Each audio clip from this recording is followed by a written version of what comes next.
What's up, Guru Nation? Let's demystify clinical research. Hey Guru Nation, thank you so much for watching. Make sure you like, subscribe, comment, share. It really means a lot to me. You guys and gals have been asking a lot. And like when we do our consulting calls with potential site owners or current site owners, hey, how long does it take like to get my coordinator up to speed or to get myself up to speed? And really, like, there is no answer, but I hate to give you like cliche advice. Oh, it's different for everyone and all this stuff that you hear everywhere else. I think there's a methodology to getting a coordinator up to speed in 3 months. And really, like by the 6-month period, they should be 85% proficient. And by the year-long period, close to 100.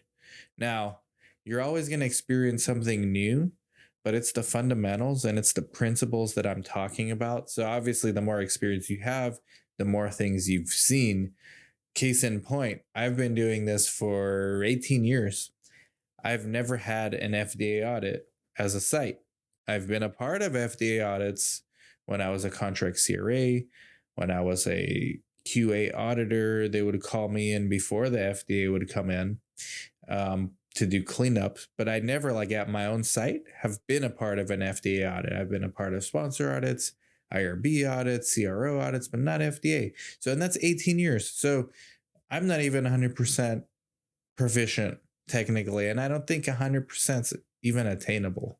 I think we just strive to get better. But the reason you're asking is like from a much more pragmatic perspective of when can I leave my coordinator by themselves with minimal supervision? And the answer to that does vary. I don't think you should ever have no oversight. Obviously, PI oversight's one thing, but like to have like some aspect of a quality assurance, quality control, whatever you want to call it, site director or QA, QC. You should always have that because coordinators are humans. They're going to make mistakes. And there comes a point in time where it's no longer, they're not making mistakes because they don't know what they're doing. They're going to make mistakes because they have too much going on, or maybe they're too confident that they know what they're doing. And then they start thinking they can take shortcuts. So human element is a huge variable in this. This is why, again, I like to hire for the person and not for the skill set, because I really think the skill set can be groomed. And this is exactly what this video is about. How quickly can you groom a CRC? How do you do it? What's the most important aspects? What are the potential pitfalls?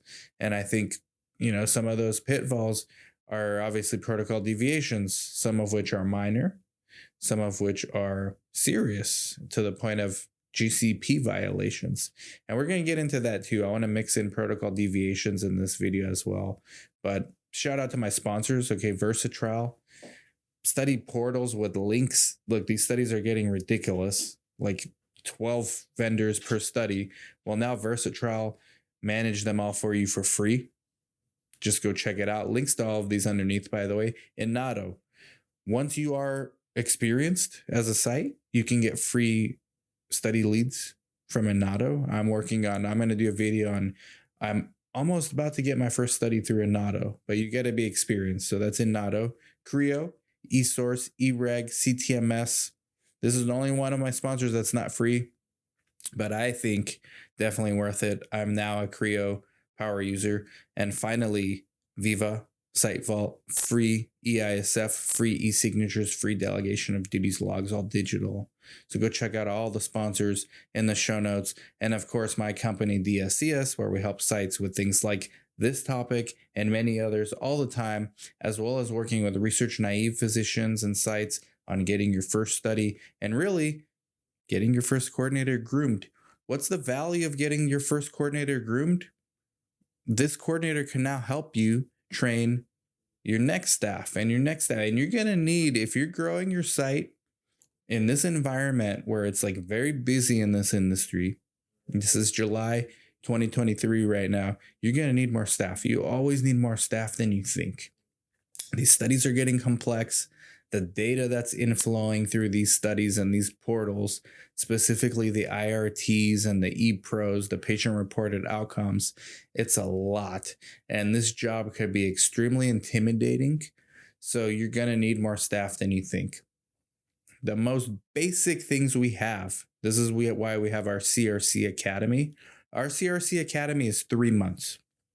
It's designed to get a coordinator a solid understanding of the foundational principles of being a study coordinator from a very pragmatic level in 3 months. After the 3-month course, there's an internship period where it's remote, but we do everything we can to make, and we're working on projects now with Creo and with the fact that we have a CRO to get the CRC Academy interns real internship experience, just like real industry experience, just like in our CRA Academy. So 3 months seems to be the rule. Now, there's some places that say, oh, well, we can get your coordinator up to speed in like 2 weeks. You can try.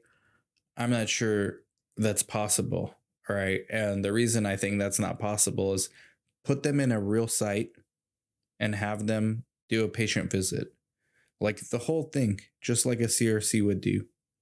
It would take that CRC 2 weeks just to get access and do all their trainings to all the portals they have to have access to.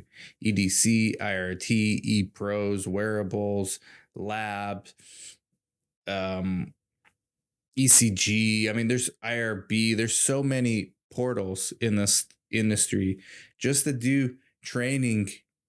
To get access to all these things, is that itself takes 2 weeks, and that has nothing to do with like actually doing the study and even learning the protocol.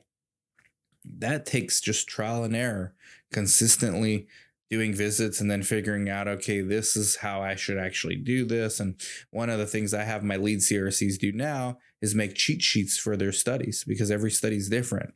The most important visits in any study usually are screening and baseline. So if you make a cheat sheet for screening and you make a cheat sheet for baseline, you should be good for everything else in the study.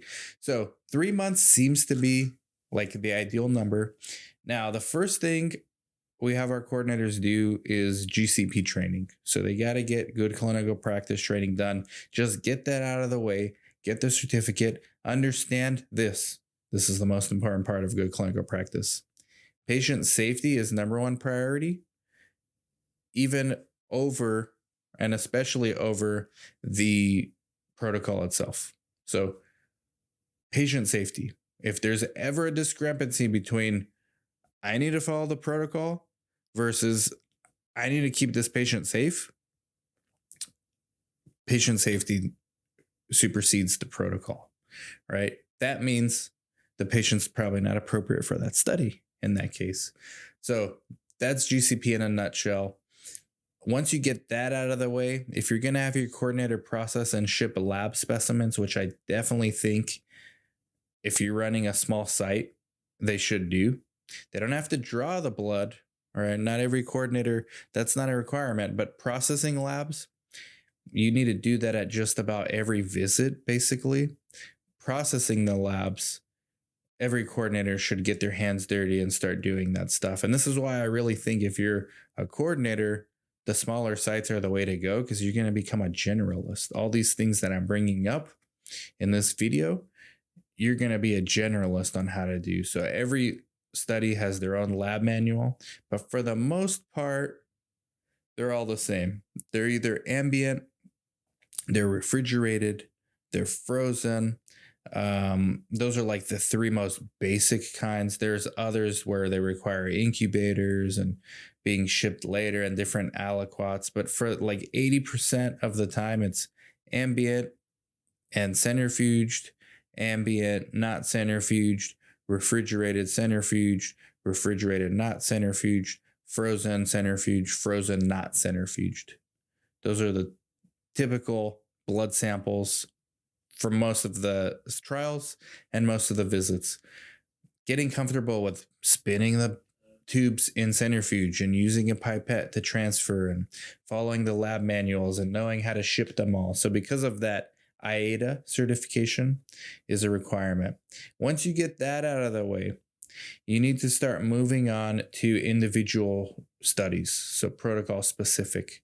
So they have GCP, they have IATA.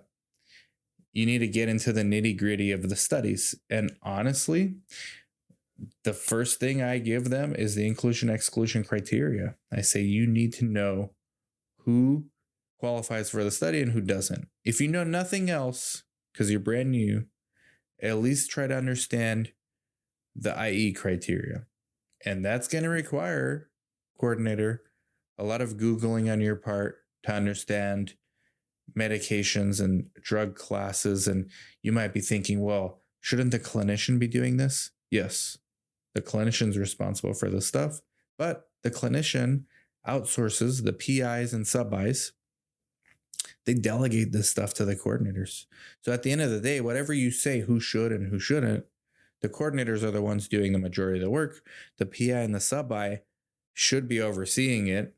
They should have clinical oversight, but the majority of the heavy lifting is done by the coordinator. So if you're not comfortable with medications and you want to be a coordinator, you're going to have to get very comfortable understanding drug classes. And this is why specializing in different therapeutic conditions is important, because you're going to start noticing very similar con meds across the same therapeutic conditions. So osteoarthritis of the knee, most patients are going to be on similar medications for their OA of the knee. Cholesterol, blood pressure, A1C management, glucose management drugs. You're going to start figuring out, hey, these are like the common drugs that we're starting to see for con meds. If you work in CNS studies, you're going to start seeing a lot of the similar things: SSRIs, SNRIs, anti-anxiolytics, antidepressants, mood stabilizers. You're going to even learn what's used frequently off-label. And then oncology, a whole nother world. That's like a whole vocabulary, almost a different language in and of itself.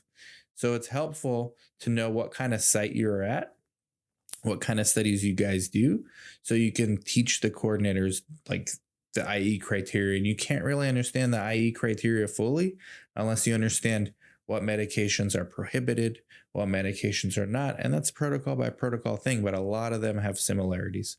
And a lot of these studies, a lot of these OA of the knee studies, or these hypertension studies, or these weight loss studies have similar study design. And they have a similar study design for a reason. It's because that's what the FDA wants to see. So if one sponsor is designing their study a certain way, their competitor's probably going to design it similarly. So this is where the experience starts to level up really quick once you learn one study. If you do an OA of the knee study and you do another OA of the knee study, the same coordinator is going to be much more experienced by the time that second one comes around, to where they would have already had this experience. So IE criteria and understanding the protocol specifically as it relates to prohibited meds, super important. Another thing I like to get them into right away is EDC. So the data entry. So this is provided you already have a study. And I should probably have prefaced this with that. You can watch all the videos you want. You can read my book. It's this one, The Comprehensive Guide to Clinical Research. You can do the CRC Academy. You can do GCP until you're blue in the face. Until you actually start working on a trial, there is no substitute for that. So if you have a study on day one, after GCP is done, after you put them on the DOA log, after you give them access to EDC, that's probably not going to be day one anyways. That's probably going to be like week 1 or week 2 by the time they actually get access to the EDC. They should be on the training log. They should be on the delegation of authority log. Once they have EDC access, start having them enter data. So when your next study visit comes around for that trial, when the visit's over, immediately have the coordinator enter data.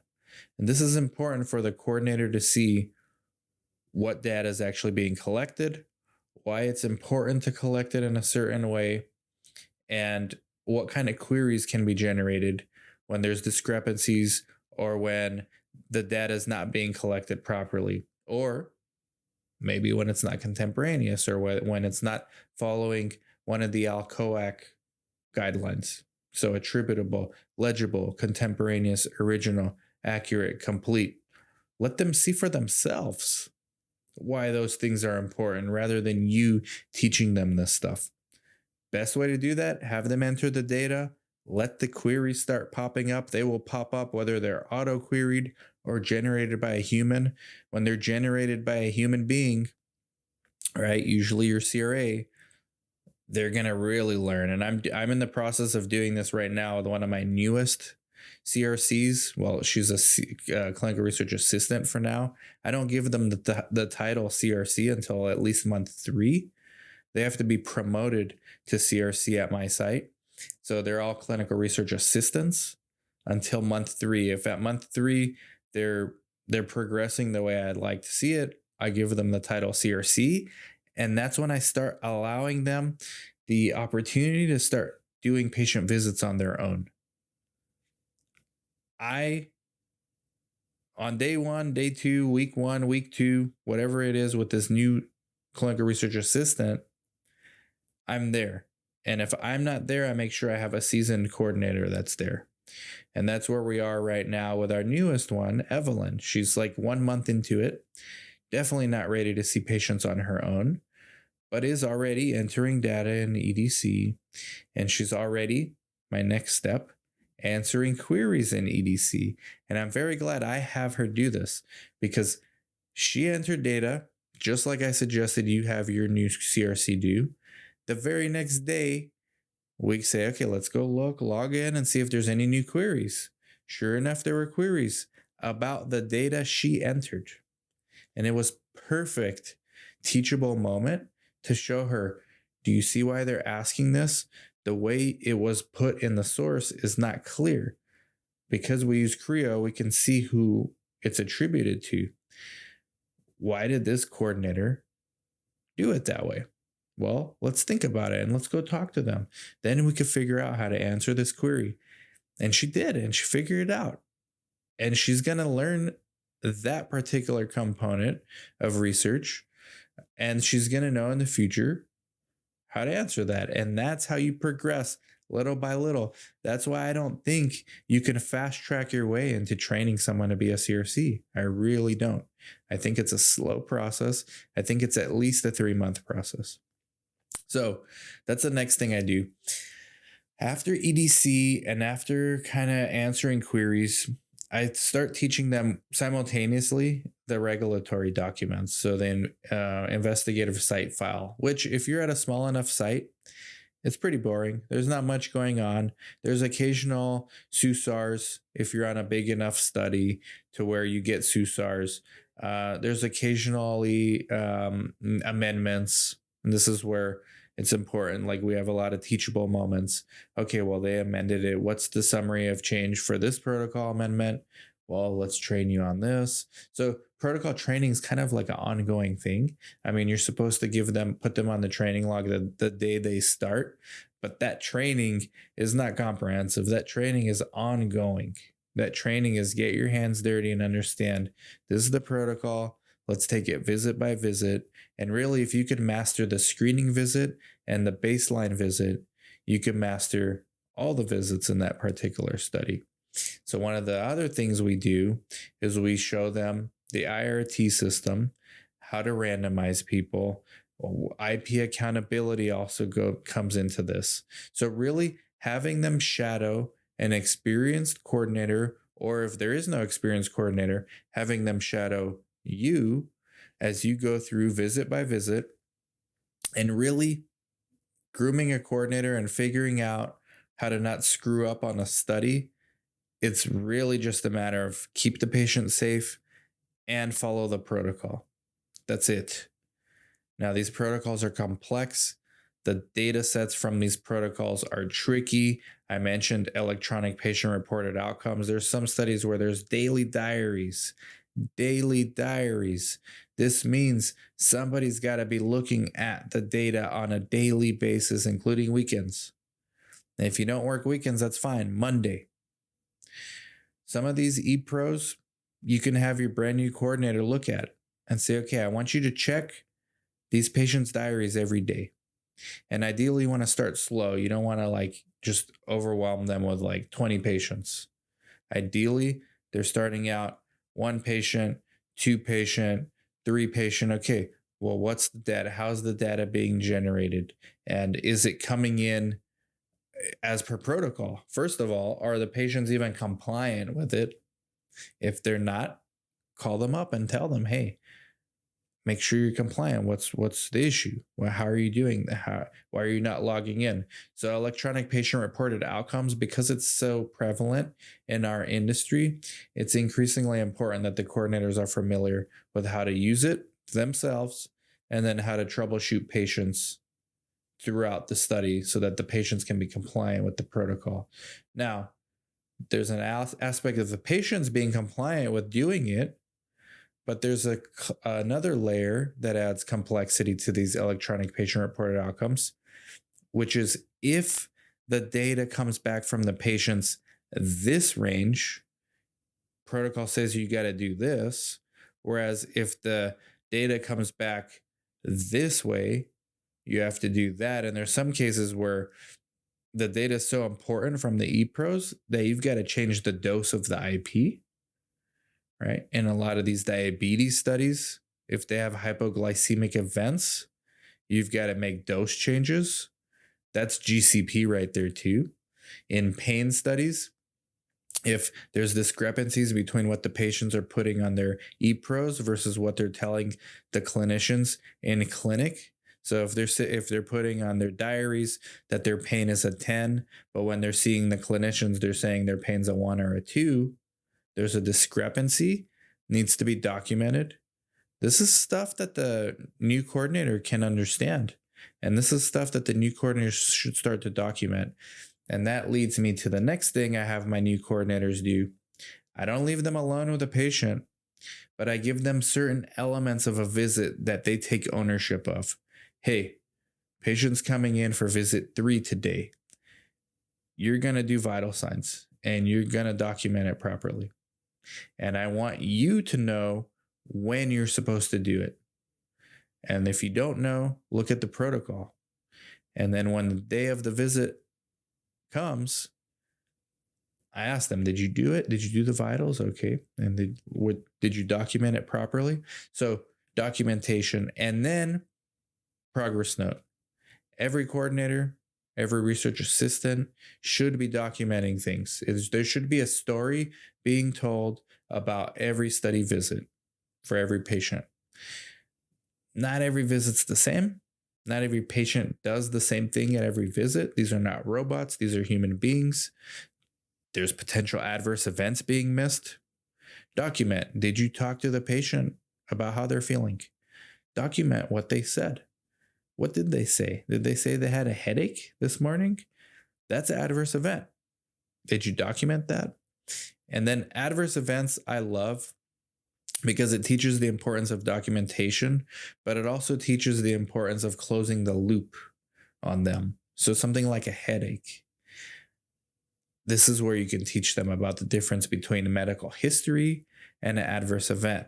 Is the patient diagnosed with migraines or cluster headaches?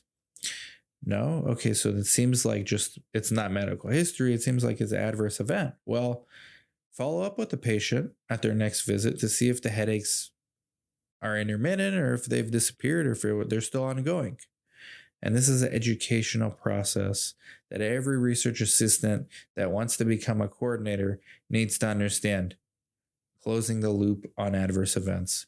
Now, serious adverse events, these are more advanced things that really by month 3, you should be comfortable completing on your own as a CRC. And that's serious adverse events. So first of all, knowing the difference between an adverse event and a serious adverse event. And I'm not talking about assessing causality. That's the PI's job. But I'm talking about documenting it properly. Good documentation practices Alcoa-C, attributable, legible, contemporaneous, original, accurate, and complete. Another thing I have coordinators do before they actually become coordinators within this 3-month period is IP accountability. Just like the diary accountability, is the patient compliant with their EPROs? Well, is the patient compliant with taking the meds? And how do you know? And are you counting the pills? And are you filling out the logs properly? And are they matching with the EPROs? That's another thing we have them do. Another thing is the informed consent log. So I have them shadow an experienced coordinator or myself to do informed consents. By month 3, they should have a good feeling for how to go about doing it so that they can do the consent on their own and document it properly. Process of consent, right? Then I have them do all the stuff associated with that. And you can even have them start doing this before they start doing the informed consents on their own. Fill out the informed consent log. So let's say Evelyn's shadowing me and I'm the coordinator. I'll do the consent on a new screening. And then I'll tell Evelyn, hey, fill out the informed consent log for this patient and fill out the screening and enrollment log because it's a screening. They'll do it. Then if they're comfortable, I say go in the IRT system and register them as a new patient. And they'll go in and do that. When the visit's over, I say go in there and enter the data. Now, screening visits and randomization visits is, like I said, the majority of all visits are done within those 2 visits. The majority of all assessments are done in those 2 visits. So ConMeds, med history, all those things become very important during those 2 visits. And those are critical visits to master for someone to become a good coordinator. Avoiding deviations. This is where I had to sneak that one in here. I'll probably do another video just on this. Sometimes deviations come from unexpected places. The e-diaries. Did you know that these e-diaries are now considered source documents that the patients are generating? So not only you got to make sure they're getting done, you got to make sure that the data coming from those is still compliant with the protocol. And if not, you got to talk to the patient or you got to withdraw the patient from the study. And if you ignore that and let the patient stay in the study, that's a major deviation. Another major deviation is anything that has to do with patient safety. Those are major deviations. Minor deviations are things like out of window visits. Those are probably the majority of most protocol deviations, thankfully, are minor, but there are some major ones that do require IRB reporting. And that's even something else you can have a brand new coordinator get trained on, is how to report deviations to the IRB, how to fill out the protocol deviation log, how to retrain themselves, retrain staff on the training log. So these are all very important things for brand new soon-to-be coordinators to understand. And finally, and really there is no finally, I'm just trying to keep this video concise. Interacting with patients, you have to have patient rapport. You have to start getting good at pre-screening patients, and you have to get good at talking to patients on the phone or in person, talking to potential patients about the study. You got to develop the bedside manner to make patients feel comfortable and to make patients want to do studies. So that's super important. Another one that's related to this is CRA interactions. I did a whole video on CRC interactions. Check it out on my playlist. And finally, working with clinicians, specifically your PIs and sub-Is. You got to get comfortable getting them to do their job. I'll end it with this. Probably the best way to know you've made it as a coordinator is when people stop telling you what to do and you start telling them what to do. I tell all my coordinators this. When you tell me what to do, I'm paying attention, because for the first 3 to even 6 months, depending on, everyone's different, I'm basically training you. I'm telling you, hey, tomorrow do this. The next day do this. At this visit do this. When this visit's over, do this.